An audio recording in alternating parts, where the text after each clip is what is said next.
Al-Baqarah 281. Saya akan bacakan A'udzubillahi minasyaitonirrajim. Bismillahirrahmanirrahim. Wattaqu yawman turja'una fihi ila Allah, thumma tuwaffa kullu nafsin ma kasabat wa hum la yuzlamun. Dan peliharalah dirimu dari azab yang terjadi pada waktu itu kamu semua dikembalikan kepada Allah. Kemudian masing-masing diri diberi balasan yang sempurna terhadap apa yang telah dikerjakannya, sedang mereka sedikit pun tidak dianiaya atau dirugikan. Ya. Tentu banyak sekali tafsir-tafsir ayat Al-Quran yang membahas tentang ayat ini ya. Namun sebelum kita baca beberapa tafsir yang membahas ayat ini teman-teman sekalian, kita coba lebih ke penyentuhan secara rasional, secara nurani tentang masalah peringatan ayat ini. Allah Subhanahu wa ta'ala menjelaskan kepada kita, wattaqu yawman. Kata-kata wattaqu artinya takutlah, hati-hatilah, peliharalah dirimu. Mirip dengan surah nomor 66, surah Tahrim ayat 6-nya. Ya. Pada saat Allah Subhanahu wa ta'ala memperingatkan kita untuk takut terhadap dan hati-hati terhadap neraka. Namun teman-teman sekalian, sebab kami menyusun atau menulis judul ini ya, adalah bagaimana kita membuat dan menggugah kesadaran dalam diri kita semuanya. Karena masih banyak di antara kita, atau mungkin termasuk saya sendiri tentunya. Saya mulai dengan diri saya yang terus saja lalai terhadap kehidupan di mana kita akan kembali kepada Allah Subhanahu wa ta'ala. Coba renungi teman-teman. Pola yang setiap hari berputar dalam kehidupan kita ini. Bangun pagi kayak tadi misalnya, kemudian kita mulai beraktivitas, sholat subuh, setelahnya mungkin zikir, ada dulu sampai syuhuk, ada kemudian yang sarapan, kemudian mulai menyusun program-program hidupnya, yang kerja-kerja, yang bisnis, yang mau silaturahim keluarga, yang mau ketemu sama temannya, yang mau safar, sekian banyak program yang kita lakukan. Kemudian berjalanlah sampai duhur, sampai asar, kemudian maghrib, kemudian isya, kemudian sampai lagi kita istirahat malam hari. Rutinitas ini, teman-teman sekalian, pastikan tidak akan berjalan terus-menerus. Pasti dia akan mentok di mana tidak ada lagi waktu kita untuk mengerjakan aktivitas tersebut. Dan itu bukan cuma terjadi pada kita, kepada para nabi-nabi manusia yang terbaik pun. Ada saatnya di mana diberhentikan oleh Allah Subhanahu wa ta'ala semua aktivitas mereka itu. Dengan datangnya ajal. Siapa yang memungkiri kematian akan datang teman-teman sekalian? Dia sangat misterius. Dia bisa datang kepada siapa saja. Jangan pernah tertipu dengan wajah kita yang tampan, yang cantik misalnya, atau kulit kita yang masih kencang atau mulus. Jangan pernah tertipu dengan rambut kita yang masih hitam, jenggot kita yang masih hitam. Jangan pernah tertipu dengan masih banyaknya, kita masih sehat dan banyaknya orang sehat di sekitar kita. Jangan pernah tertipu teman-teman sekalian dengan semua angan-angan duniawi, ingin punya rumah yang lebih besar, ingin punya kendaraan yang lebih bagus, ingin punya perusahaan, cabang perusahaan lebih banyak. Ini boleh saja kita programkan, tapi jangan tertipu dengan itu. Jangan sampai itu membuat kita lalai. Berapa banyak orang yang meeting untuk bisnis akhirnya melewatkan waktu sholatnya. Hayya 'alas shalah, hayya 'alal falah, ayo sholat, ayo menuju kepada kemenangan. Allah Subhanahu wa ta'ala memanggil kita melalui lisan para muadzin. Mau orang Arab, mau orang Melayu, mau orang bule, mau orang hitam di Afrika, sama kata-kata muadzinnya. Hayya 'alas shalah, hayya 'alal falah, ayo mengerjakan sholat, ayo menuju kepada kemenangan. Kemenangan dunia akhirat. Tapi karena dia, ini meeting nih, 1 miliar, 2 miliar. Nanggung nih, sebentar lagi misalnya ngobrol ya. Apalah lagi melamar, lagi ini, lagi itu, semuanya ditinggalkan, semuanya dikerjakan dan meninggalkan urusan akhiratnya.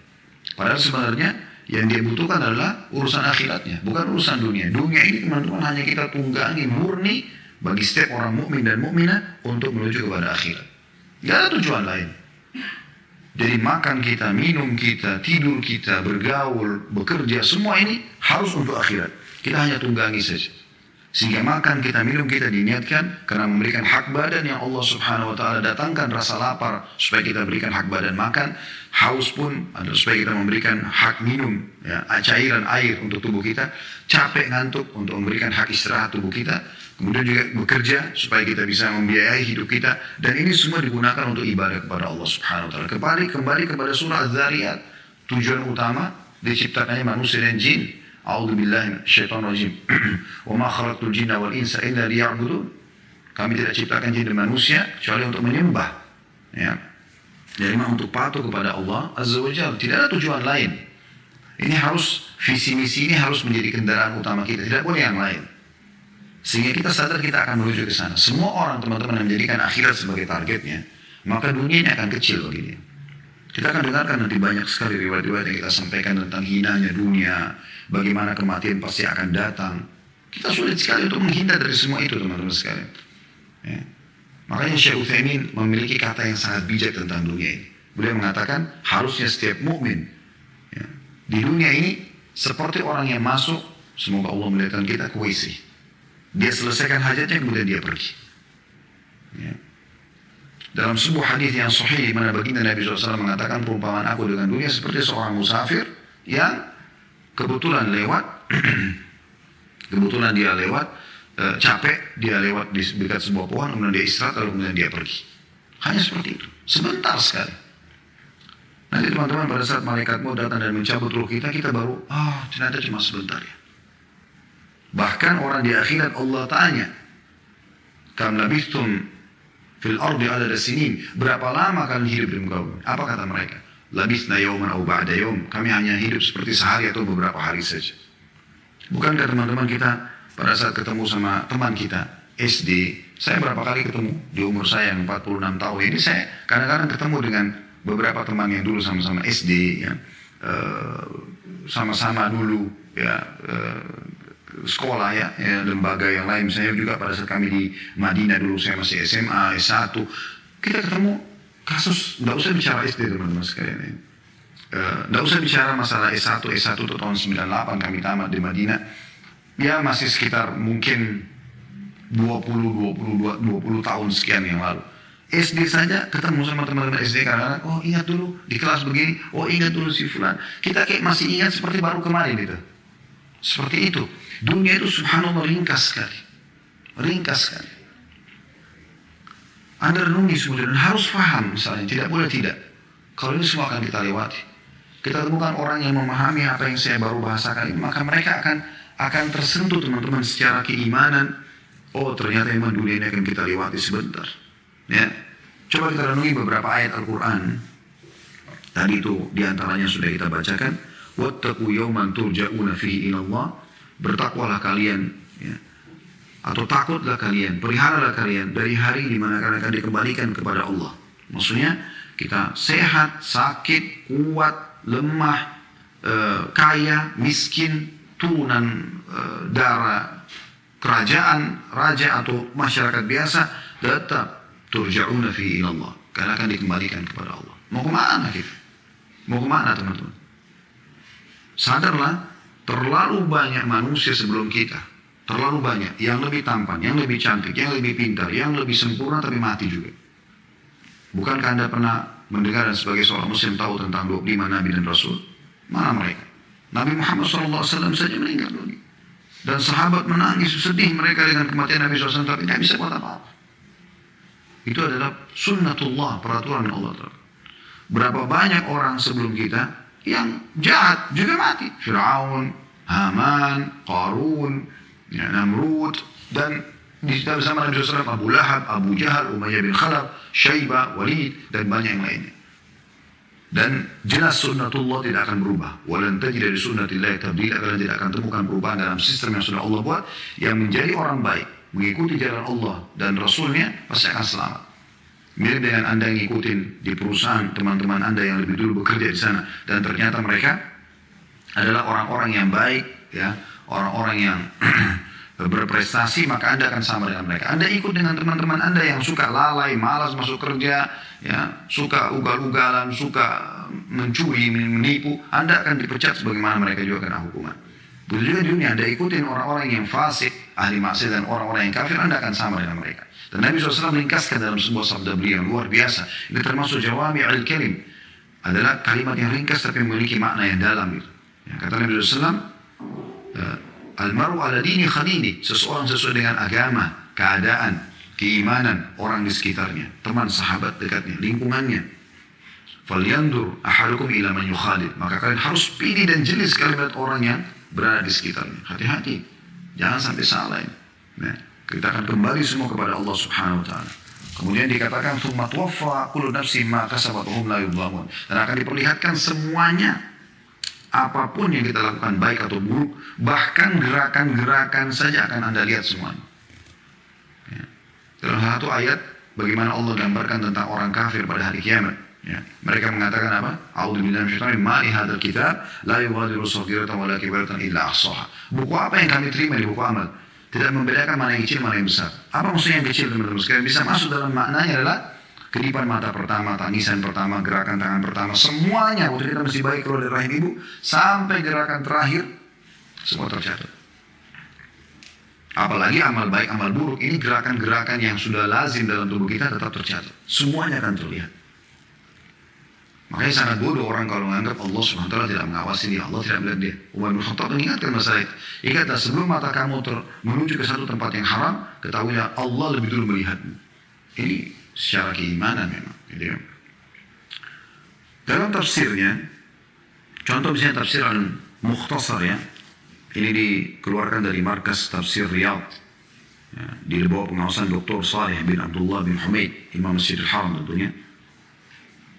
Beliau mengatakan, dan takutlah, saya langsung terjemahkan, dan takutlah kalian dari hari kiamat, hari kebangkitan. Hari kalian dikembalikan kepada Allah untuk perhitungan. Semua akan ditanya oleh Allah SWT. Semuanya, yang mata kita lihat dan telinga kita dengar, yang bisa kita ucapkan, yang dimakan, dimasukkan ke mulut kita, ditelan oleh tenggorokan kita, masuk ke perut, yang tangan kita menjamah, kaki kita melangkah, kemaluan kita menyentuh, semuanya. Dia, Allah akan membalas setiap kebaikan atau keburukan setiap orang tanpa mengurangi pahala dan tanpa menambah siksaan dari yang semestinya. Kalau dalam tafsir Al-Madinah Al-Munawwarah dikeluarkan dari Markas Ta'zim Al-Quran di bawah pengawasan Profesor Dr. Imad Zuhair Hafidh, Profesor Fakultas Al-Quran Universitas Madinah, hafizahullah semuanya. Beliau mengatakan, wattaqu yawman, potongan ayat, ya, dan pelihara dirimu dari suatu hari, yakni hari kiamat, hari kebangkitan. Ini gak bisa kita luput darinya. Ya, Anda selalu dalam Al-Fatihah membaca Maliki Yaumiddin. Dalam sholat wajib minimal 17 kali kita ulangi ayat ini. Bagaimana dengan sholat-sholat sunnah? Selalu Allah ingatkan, Raja pemilik hari kebangkitan. Dan juga salah satu rukun iman kita, iman yang kelima, iman kepada hari kiamat, hari dibangkitkan. Kemudian kata beliau, lanjutannya, wattaqu yawman tadi, hari kiamat, turja'una fihi ilallah, pada waktu kamu semua dikembalikan kepada Allah, yakni hari kematian kalian. Hati-hati, sebelum ke hari kiamat, prosesnya pintu, namanya kematian, kalian akan masuk di pintu itu. Dan beliau menukil dari Ibnu Abbas radhiyallahu anhuma yang berkata, ayat Al-Quran turun ini, ayat ini adalah ayat yang terakhir turun kepada Nabi SAW. Dan antara turunnya ayat ini dan kematian Nabi SAW adalah 31 hari. Artinya ayat terakhir yang Allah ingatkan ya Nabi SAW dan umat Islam ini adalah ayat ini. Wattaqu yawman turja'una fihi ilallah. Hati-hati kalian dengan hari di mana kalian akan kembali kepada Allah.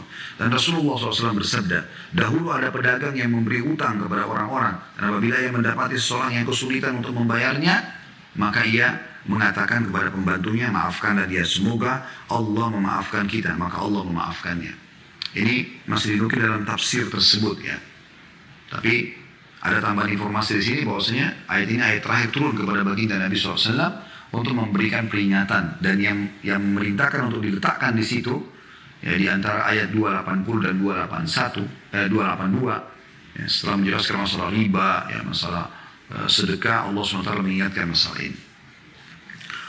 Kemudian juga dalam tafsir Zubdatut Tafsir, ini salah satu buku min Fathul Qadir, ya, ini menjelaskan tentang tafsir Fathul Qadir. Dr. Muhammad Sulaiman Al-Ashkar, beliau mengajar juga di Masjid Madinah atau di Universitas Madinah, maaf ya. Beliau mengatakan, Al-Qasim bin Abi Ayyub berkata, suatu ketika aku mendengar Sa'id bin Jubair mengulang-ulang bacaan ini dalam sholatnya sebanyak 20 kali. Artinya para salafus saleh dulu begitu lewat Al-Baqarah, pas baca Al-Baqarah 281, mereka mengulangi sambil merenungi. Wattaqu yawman turja'una fihi ila Allah. Terus hati-hatilah dengan hari di mana kalian akan dikembalikan kepada Allah, karena mereka faham akan ditanyakan semuanya. Nikmat, ya, ketaatan-ketaatan, kemudian pelanggaran-pelanggaran, Allah akan minta semuanya. Allah akan tanya dan Allah akan perlihatkan semuanya. Lalu beliau mengatakan, ayat yang paling agung untuk menasihati para pemakan riba dan para pemilik harta yang mereka telah disibukkan oleh harta mereka, prestasi dunia, sehingga lupa akan ketaatan kepada Allah, berikut ini adalah ayat yang Allah tutup dengannya ayat-ayat riba dan merupakan akhir ayat yang diturunkan oleh Allah SWT di antara wahyunya kepada Nabi Muhammad SAW, yaitu wattaqu yawman turja'una fihi ila Allah thumma tuwaffaqu nafsin ma kasabat wa hum la yudlamun. Hati-hatilah kalian, pelihara dari kalian dari hari di mana kalian akan dikembalikan kepada Allah, kemudian Allah akan memberikan balasan. Yang baik akan dapat pahala sempurna, yang buruk akan kena hukuman, gitu, ya. Dan tidak ada yang dizalimi. Lalu kata beliau, sekecil apapun perbuatan seseorang akan dituliskan baginya balasan pahala. Hal itu berdasarkan makna umum dari firman Allah Subhanahu wa taala ayat ini, wattaqu yawman turja'una fihi ila Allah, dan sampai akhir ayat.